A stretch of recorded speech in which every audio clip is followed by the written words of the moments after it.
Hello friends, digital तैयारी की इस ऑनलाइन क्लासेस में मैं मनीष गहलोत आपका हार्दिक स्वागत करता हूं। फ्रेंड्स, आज जो मैं आपके सामने लेके आ रहा हूं वो है पार्ट 10 कंप्यूटर फंडामेंटल के क्वेश्चंस का पार्ट 10। और इस पार्ट का पहला क्वेश्चन नंबर 226 मैं आपके सामने रखता हूं। Which of the following is usually needed for a website.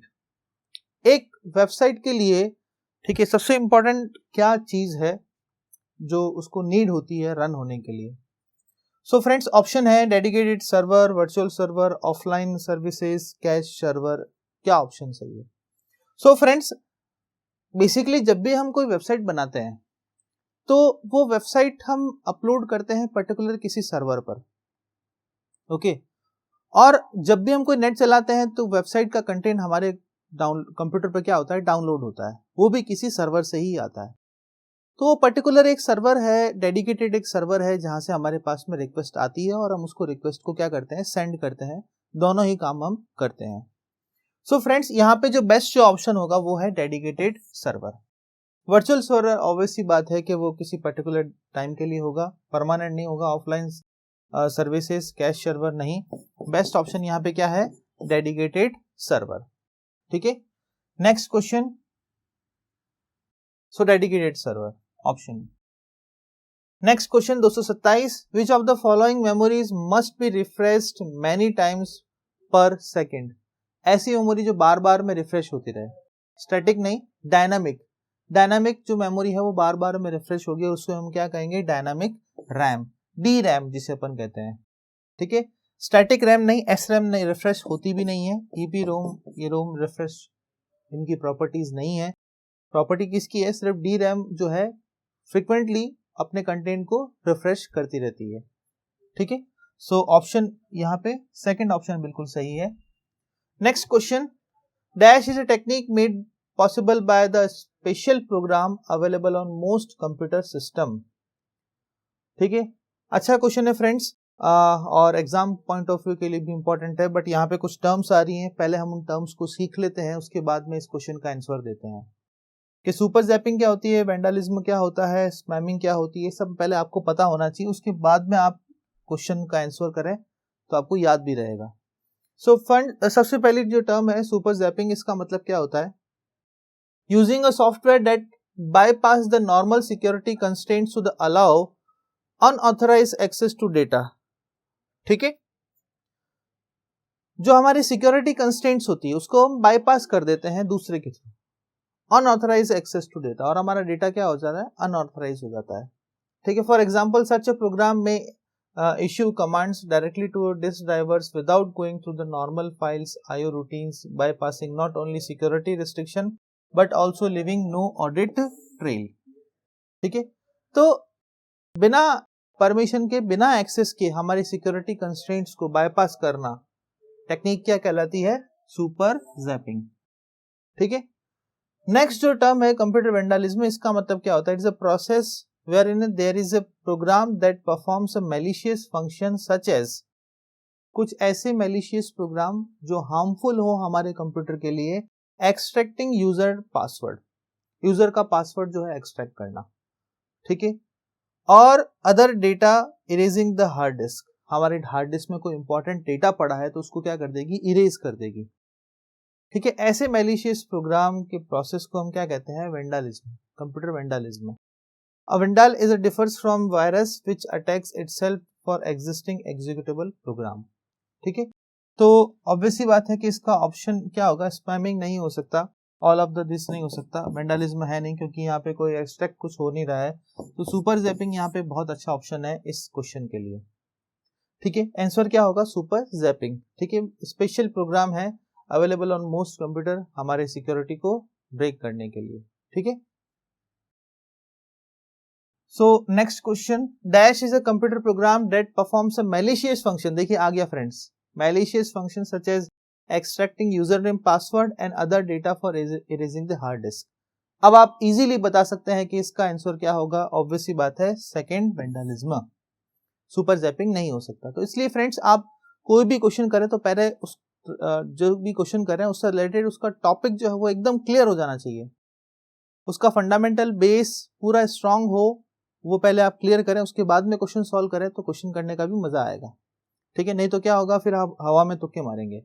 It bets कि पहले आप टॉपिक को बहुत अच्छे से क्लियर करें, क्योंकि उस टॉपिक में से क्वेश्चन बनेंगे। अगर टॉपिक स्ट्रांग नहीं होगा, हमारा बेस स्ट्रांग नहीं होगा, तो आप ऐसे क्वेश्चन नहीं कर सकते, ठीक है। Next question, question number 230, an individual computer in a botnet ठीक है group is known as a zombie computer, ठीक है।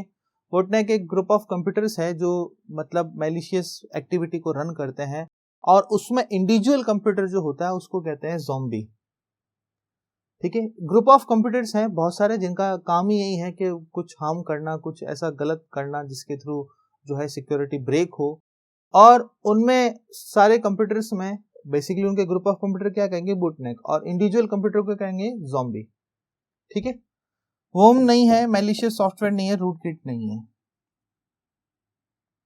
Next question 231, the dash icon and bold message heading indicating that email message has not been send. Email message send नहीं हुआ है, तो आपके inbox में किस तरह का आइकन शो होता है?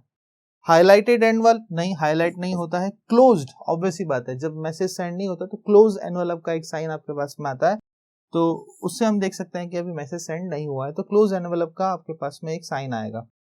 ओपन नहीं हो सकता, ऑल ऑफ दिस नहीं हो सकता, तो ऑप्शन नंबर सेकंड बिल्कुल सही है यहाँ पे। Next question, which of the following is a method of transferring information between the digital devices, especially audio and video equipments? ठीक है, तो इसके लिए फ्रेंड्स डिवाइस है, उसका नाम है फायरवायर। क्या नाम है? फायरवायर, ठीक है। फायरवायर क्या होती है मैं आपको बता देता हूँ फ्रेंड्स।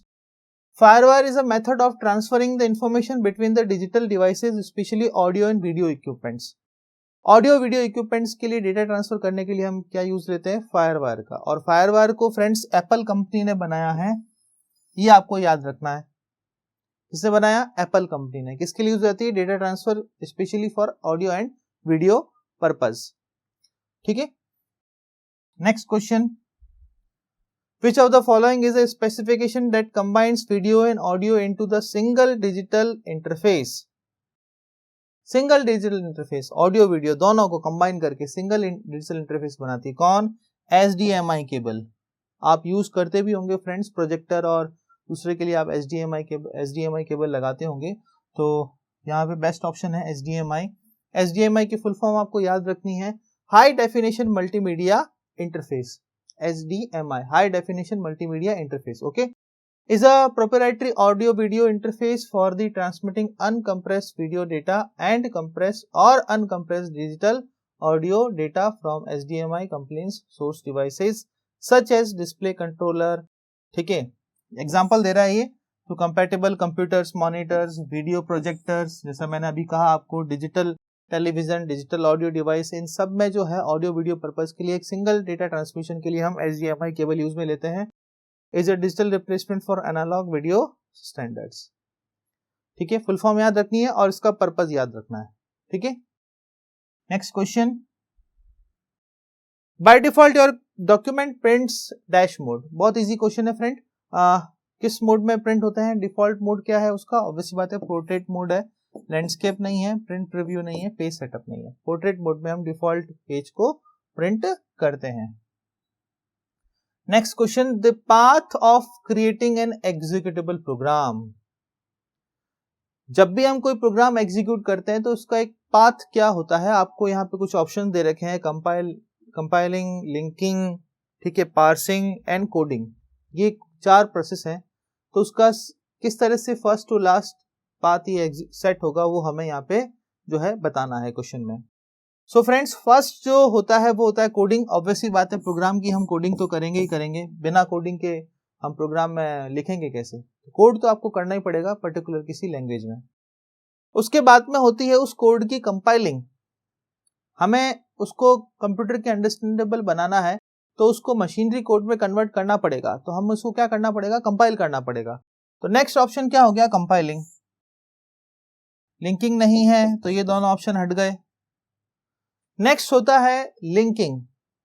नेक्स्ट क्या पार्ट होता है? लिंकिंग। लिंकिंग में क्या करते हैं हम? जितने भी जो प्री डिफाइंड जो फाइल्स है उसको हमारे प्रोग्राम में हम क्या करते हैं, लिंक करते हैं, ताकि हमारे प्रोग्राम में जो भी एडिशनल जो फंक्शंस है वो काम कर सकें। सो लिंकिंग नेक्स्ट प्रोसेस होता है और लास्ट में होता है उसकी पार्सिंग। तो ऑप्शन यहाँ पे 4 बिल्कुल सही है, ठीक है। तीनों में से पहला फेज क्या, कोडिंग, कंपाइलिंग, लिंकिंग और पार्सिंग। ये आपको चारों फेजेस बाय सीरियल याद रखने हैं।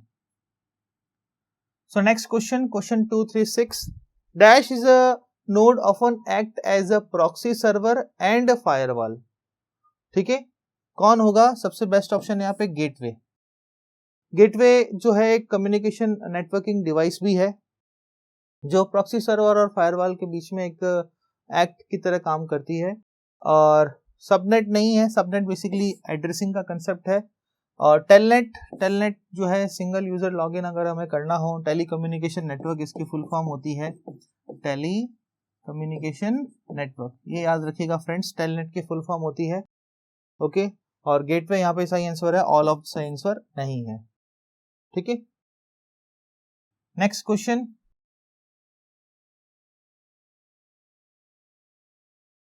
Virtual memory is, virtual memory क्या होती है, okay. So friends, virtual memory जैसा कि हमने डिस्कस किया भी था, एक से रिलेटेड क्वेश्चन भी आया था लास्ट के कुछ पार्ट्स में, तो उसमें हमने बताया था कि वर्चुअल मेमोरी बेसिकली क्या है, अगर हमारे सिस्टम में रैम कम पड़ जाती है तो हम हार्ड डिस्क से कुछ मेमोरी क्या लेते हैं, उधार लेते हैं टेम्पररी टाइम के लिए, और फिर वापस हम उसको हार्ड डिस्क को रिटर्न कर देते हैं। तो वो वर्चुअली क्रिएट होती है और हमारा काम पर्पस सॉल्व हो जाता है, ठीक है। तो ऑब्वियस सी बात है कि वर्चुअल है तो ऑब्वियस क्या होगा, वर्चुअल का मतलब भी क्या होता है, इल्यूजन, जो एग्जिस्ट नहीं है, फिजिकली एग्जिस्ट नहीं है, टोटली इल्यूजन है उसका। तो एक्सट्रीमली लार्ज तो हो नहीं सकता, an illusion of extremely large memory. Extremely large तो है, हार्ड डिस्क बहुत बड़ी कैपेसिटी है, लेकिन उसका क्या है, एक इल्यूजन है, ठीक है। A type of memory use in a super computer नहीं, ठीक है। तो हमारे पास में एक भ्रम है, इल्यूजन है, तो वही क्या है, एक एक्सट्रीमली लार्ज मेमोरी है, उसे हम क्या कहेंगे, वर्चुअल मेमोरी कहेंगे। तो ऑप्शन बहुत कंफ्यूजिंग है फ्रेंड्स, आप ध्यान रखिएगा, ठीक है, कि extremely large main memory, extremely large secondary memory, extremely large memory.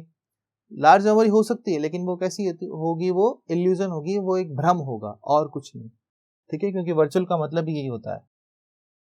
Next question, fragmentation is, fragmentation computer का एक प्रोसेस है जिसमें हम क्या करेंगे, fragments of memory words use in a page. Memory में कुछ छोटे छोटे होल्स बन जाते हैं, फ्रेगमेंट्स बन जाते हैं, ठीक है। अगर हमको प्रॉपर क्लियर नहीं करेंगे तो होल्स जो है वो क्रिएट होते रहेंगे, फ्रेगमेंट्स क्रिएट होते रहेंगे।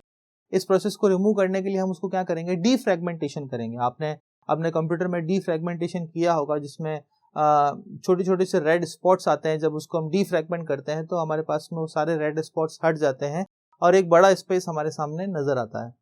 तो फ्रेंड्स वही है फ्रेगमेंटेशन और डीफ्रेगमेंटेशन। फ्रेगमेंटेशन का मतलब होता है fragmentation of memory words in a page, ठीक है। तो बेस्ट ऑप्शन क्या है यहाँ, ऑप्शन सी। यूज्ड पेज है फ्रेंड्स, ध्यान रखना, अनयूज्ड पेज नहीं है। मेमोरी को डिफाइन करिए। मेमोरी क्या है, इट्स अ डिवाइस, डिवाइस तो हो नहीं सकती, ठीक है। Device that perform a sequence of operation specified by the instruction in a memory, is a sequence of instruction, is a device that information is stored, information को stored करने के लिए एक डिवाइस है। मेमोरी पर्टिकुलर एक word है, लेकिन इसके लिए हम डिवाइस यूज करते हैं। मेमोरी पर्टिकुलर एक डिवाइस नहीं है, ठीक है। रैम और रोम जो है वो डिवाइस है, ठीक है। तो यहाँ पे जो है लैंग्वेज थोड़ी सी कंफ्यूजिंग है, आप इसको समझिए कि device where stored the information, when जो हम इंफॉर्मेशन को स्टोर कर सकें। ऑप्शन फर्स्ट क्या कह रहा है, sequence of operation specified by the instruction in memory, नहीं, सीक्वेंस ऑफ इंस्ट्रक्शन नहीं। मेमोरी को स्टोर करने के लिए हमारे पास में इंफॉर्मेशन है, एक डिवाइस के थ्रू हम स्टोर करते हैं, उसको हम क्या कहते हैं, मेमोरी, ठीक है। तो ऑप्शन सी यहाँ पे बिल्कुल सही आंसर है। नेक्स्ट क्वेश्चन, क्वेश्चन नंबर 240 240, अब प्रोग्राम क्या है बताइए। तो प्रोग्राम आते ही आप एक डेफिनेशन ध्यान रखिए, program is a sequence of instructions, ठीक है। कुछ इंस्ट्रक्शंस लिखे हैं हमने प्रोग्रामिंग लैंग्वेज में। अब प्रोग्रामिंग लैंग्वेज कोई भी हो सकती है, लाइक सी, सी प्लस प्लस, जावा, कोई भी हो सकती है, HTML, CSS, PHP कुछ भी हो सकती है। अब उसमें हमने कोई प्रोग्राम लिखा है उस लैंग्वेज के इंस्ट्रक्शंस को फॉलो करते हुए, क्योंकि हमें उस प्रोग्रामिंग लैंग्वेज के इंस्ट्रक्शंस को फॉलो करना है। हम कोई भी लैंग्वेज बोलते हैं लाइक हिंदी, इंग्लिश, तो उसकी ग्रामर को हम फॉलो करते हैं। अगर हम ग्रामर को फॉलो नहीं करेंगे तो क्या होगा, हमारी लैंग्वेज प्रॉपर नहीं होगी। तो ऑब्वियस सी बात है कि जिस भी प्रोग्रामिंग लैंग्वेज में हमें प्रोग्राम लिखना है तो उसके जो इंस्ट्रक्शंस हैं, उसका जो लिखने का तरीका है, उसकी जो ग्रामर है वो हमें फॉलो करना पड़ेगा। और इन्हीं इंस्ट्रक्शंस से मिलके क्या बनता है, पूरा प्रोग्राम। सो प्रोग्राम क्या है, it's a sequence of instructions. ठीक है, option B. Next question, which of the following will be used if a sender of an email wants to hold italic dash the text message। ठीक है, ये सारे जो features हैं, okay, bold करना, italic करना, टेक्स्ट मैसेज वगैरह सारे फीचर्स हैं, इस सबको क्या कहेंगे, रिच टेक्स्ट। सिग्नेचर नहीं है, रिच फॉर्मेट नहीं है, ऑल ऑफ द अबव हो नहीं सकता, इसको हम क्या कहेंगे, रिच टेक्स्ट। ठीक है, next question, question number 242, which of the following is a computer bus interface that connects host bus adapter to a mass storage device such as a hard disk device, optical device। क्या कहेंगे हम उसको, basically is a साटा। Full form सबकी आपको याद होनी चाहिए। MHL की क्या है, mobile high definition link, HDMI जैसे हमने बताया था, high definition multimedia interface, MIDI musical instrument digital interface, और SATA SATA serial advance technology attachment. ठीक है, तो ऑप्शन यहाँ पे लास्ट जो ऑप्शन है वो बिल्कुल सही है। सीरियल और SATA जो है वो क्या है, मैं आपको बता देता हूँ, is a standard for connecting and transferring data from the hard disk to the computer system. हमारी हार्ड डिस्क से डेटा जो है लाना या ले जाना, ठीक है, वो किसके थ्रू होगा, इस साटा के थ्रू होगा। साटा की फुल फॉर्म क्या है, सीरियल एडवांस टेक्नोलॉजी अटैचमेंट। ठीक है, ये आप याद रखिएगा friends. So next question, unauthorized access to restricted system or resources is referred as। जो भी सिस्टम है उसमें ऑथेंटिकली नहीं, अनऑथेंटिक वे में जो है, अनऑथराइज्ड वे में उसके अंदर एंटर होना, इस टर्म को हम क्या कहेंगे, इस टर्म को हम कहेंगे पेनिट्रेटिंग। क्या कहेंगे, पेनिट्रेटिंग, पेनिट्रेट करना, घुस जाना। ठीक है, तो अनऑथराइज्ड वे में हम जो है रिस्ट्रिक्टेड कंप्यूटर में एंटर करेंगे, उसको हम क्या कहेंगे, पेनिट्रेटिंग। फार्मिंग नहीं हो सकता, फिशिंग नहीं हो सकती, ऑल ऑफ द अबव नहीं हो सकता, पेनिट्रेटिंग, इस टर्म को क्या कहेंगे हम, पेनिट्रेटिंग। ठीक है, next question, an intelligent hub that has the ability to determine the destination of a packet sent across the network, across the network। ठीक है, इंटेलिजेंट हब क्या कहेंगे उसको, स्विच। ये टर्म आता ही आप समझ जाइए, आगे पढ़ने की जरूरत भी नहीं है। ठीक है, टर्म को पहचानिए, आंसर अपने आप मिल जाएगा। ठीक है, that ability to determine the destination of a packet send across the network. ठीक है, रिपीटर सिग्नल को रीजनरेट करता है, ब्रिज जो है बेसिकली फिल्टरिंग की कैपेसिटी प्रोवाइड करता है, तो यहाँ बेस्ट ऑप्शन क्या है, स्विच। पैकेट जो है बेसिकली राउटिंग का काम करता है, रूट, बेस्ट पाथ प्रोवाइड करना। तो जितनी भी नेटवर्किंग डिवाइस है उनको आप डिटेल में स्टडी करिए, और उनका जितने भी क्वेश्चंस हैं वो सारे आप जो है करके रखिए। नेटवर्किंग डिवाइस के ऊपर, नेटवर्किंग के ऊपर जो है 2-3 क्वेश्चन एग्जाम में बनते हैं। ठीक है, next question, 245, an attacker outside your network pretends to be a part of your network or legal terminal is called as। ठीक है, आपने कंप्यूटर का कोई नेटवर्क है, बाहर से कोई आया, ठीक है, और उसने कहा कि मैं भी आपके कंप्यूटर सिस्टम का पार्ट हूं, है नहीं वो, ठीक है, इलीगली आ रहा है, बट अपने आप को प्रूव कर रहा है कि हाँ मैं भी आपके सिस्टम का पार्ट हूं, तो उसे क्या कहेंगे, identity theft. Identity theft, IP spoofing नहीं, पासवर्ड अटैक्स नहीं, ऑल ऑफ द अबव नहीं, आइडेंटिटी थेफ्ट क्या कहेंगे। ओके, ये याद रखिएगा friends. So next question, a collection of conceptual tools for describing data comma relationship segments and constraint is referred as a data models. ध्यान रखिएगा, data models क्या है? इन सब का कॉम्बिनेशन है, टूल्स का, डेटा का, रिलेशनशिप का, सिमेंटिक्स का, सारा आपको इसके अंदर डिफाइन होगा। डेटा मॉडल्स को काफी कुछ क्लासिफिकेशन भी किया गया है डेटा मॉडल्स में, जैसे ER मॉडल है। ER model is a data model, पहली बात तो हम यहाँ किसी पर्टिकुलर मॉडल की बात नहीं कर रहे हैं, मैं सबकी कंबाइन बात कर रहा हूं, इसलिए ऑप्शन ए यहाँ पे सही होगा। ठीक है, ER मॉडल है, RDBMS है, ठीक है, हायरार्किकल मॉडल है, नेटवर्क मॉडल है और ऑब्जेक्ट ओरिएंटेड मॉडल।